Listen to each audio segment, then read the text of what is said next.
Hey, my business correspondence and communication students. I just wanted to reach out to you and touch base with you here. We've made it halfway through week 2, just to kind of clarify some questions maybe that I'm receiving via email, or just to touch base with you about the expectations for your Chapter 2 module. I'm on the home page here, so if you'll look at your screen, you'll notice down here at the bottom that I've added a link here to easily access Unit 2. Unit 2 is going to cover Chapters 2, 3, and 4. This week we will be working only in Chapter 2. When you click on that link, it's going to take you directly to the assignments that need to be completed so that you don't have to search or look around. You will notice that within the module, that it's going to start off with a basic introduction to Chapter 2. We're going to be talking about planning business messages and basically the things to be looking for and observing when we're completing that process. We also have a connection video. This is going to be a video that you just need to watch, and basically it relates what we're learning in the classroom back to a daily situation, so we can kind of see the comparison between the two of how we're going to use it in a real-world setting. And then you have your chapter reading. I do expect you to read the chapters. You do not get a grade for reading the chapters, but the material that's presented in there, I read the chapter on Sunday, and it took me probably about 40 minutes. It's not too lengthy, and I do think that it's necessary, obviously, for you to absorb the content and kind of get a general overview of what we're going to be discussing and what you're going to be being assessed on.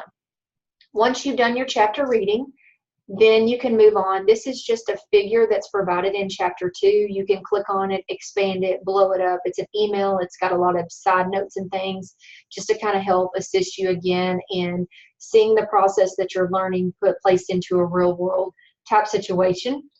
And then we provided the Chapter 2 PowerPoint slides. These are the publisher provided slides. They do review the information that you read in Chapter 2, but they also bullet point highlight those specific key points. So if you're a student that likes to utilize the PowerPoint, then I've also provided a link here, a file link, for you to be able to print those off. So you can click on the file link, and you can click on the link above, and if you would like to save it or download it to your computer and print it off, then feel free to do so. Please note that these two links are the same thing. This is the link to view the PowerPoint in the Cengage, and this is the link to view the PowerPoint in on a desktop setting or through your PC. The next thing you're going to do, this is a practice quiz. It is exactly that. It is to practice, to see what types of questions they might throw at you when you get ready to do your reading quiz, to kind of see, you know, do I understand the content that's being presented? You can take it as many times as you want to. Please utilize the practice quiz. It is there for a reason, and it is there to assist you. The last part of our study tools is going to be flashcards, and basically it's just to review content vocabulary and key terms within the chapter, and it's to assist you once again in studying for your Chapter 2 reading quiz. The two assignments that are going to be taken for points and will be calculated into your course average this week are going to be the Chapter 2 Appleas assignment and then the Chapter 2 reading quiz.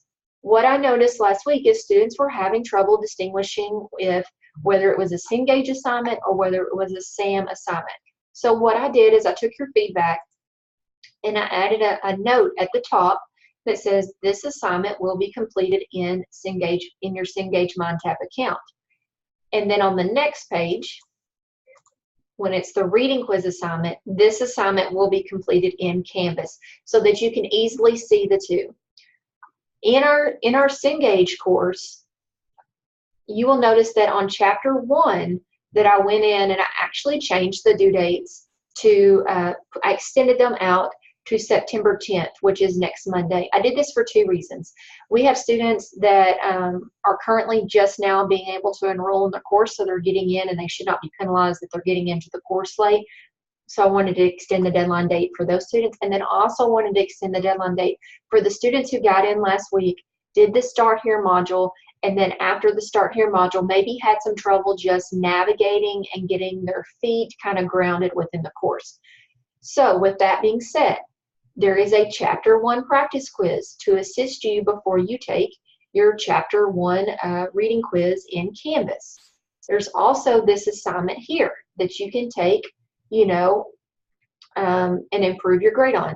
When you click on these assignments, it should tell you directions. So you'll notice here that it doesn't, I mean, it's just the average and the attempts. So when you click on those, you're going to click and complete. You'll notice you have 3 attempts. How do you know that you have 3 attempts? Because of the 3 bars listed here under attempts. So you can do each one of these sections 3 times. There's really no reason that you shouldn't get 100 on it if you have 3 opportunities within each individual section to improve your score. So make sure you're utilizing those opportunity attempts within the assignment. Also, I noticed last week that within the modules for Chapter 1, a lot of you only did 1 attempt on your Chapter 1 quiz. Please note that the allowed attempts are 2 attempts.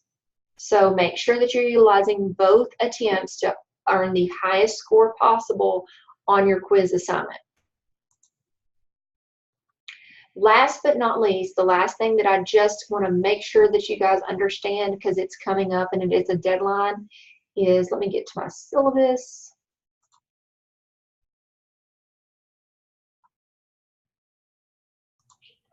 Is the non-attendance and financial aid factor of the course.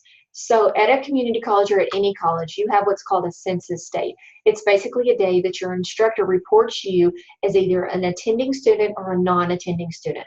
So a non-attending student would be like a student that signed up for the course but has never completed any assignments or has never shown up to class in a face-to-face course. Since we're in an online environment, the way that I can see whether you are actively engaged and working and making forward progress in the course is if you're completing your assignments. So right here, it lets you know that for you to be counted as attending in our online course, you need to create your Cengage SAM account, which for us is Cengage MindTap, and you need to complete 2 assignments. So you would need to complete your Cengage registration, which many of you have already done that. If you haven't, you need to do that immediately. And the Chapter 1 Appalachia assignment and the Chapter 1 reading quiz assignment would count as your 2 assignments. As long as you have the Cengage registration completed and 2 assignments completed, then when census hits this next week, you will be accounted as attending. If you are counted as a non-attending student, please understand that if you're a financial aid or a loan student, it could affect your funding. So attendance does matter. It's not like you're going to be dropped from the course. It may just, your financial aid this reimbursement may not come through. So just to make sure that you're aware of that, understand how it affects you, and that's going to be for all of your courses. So any course you're taking with TVCC, whether it's a face-to-face or an online course, the census date will be approaching. So make sure you understand what requirements your instructor is going to have you meet to be considered actively attending. With that being said, I just want to welcome you to the course and just tell you that, I mean, the majority of you are doing great. You're actively working and you're getting the kinks worked out. And you know what? The first week and a half, that's exactly what it's about, is understanding instructor expectations, figuring out how to navigate your course, and then just getting comfortable completing and navigating through your assignments. Hopefully this video has assisted you a little bit in just answering some of those general questions that you might have had floating around in your mind this week. On your home page, one last thing, over here on the side, there's a to-do list. So you can see when you're inside of the course, hey, what's coming up? What have I completed? What have I not yet completed that I need to make sure I'm working on? And so I encourage you to navigate to your course and see what is still popping up over here on the to-do list side. You can always navigate to your grades feature. It will also tell you when due dates are coming up and when assignments are missing. I will go in right now and change the Start Here quiz to also reflect that September 10th deadline date for anybody that's currently coming into the course. If you need anything this week, feel free to email me through your Canvas inbox. I wish you all the very best as you begin working on your Chapter 2 assignments.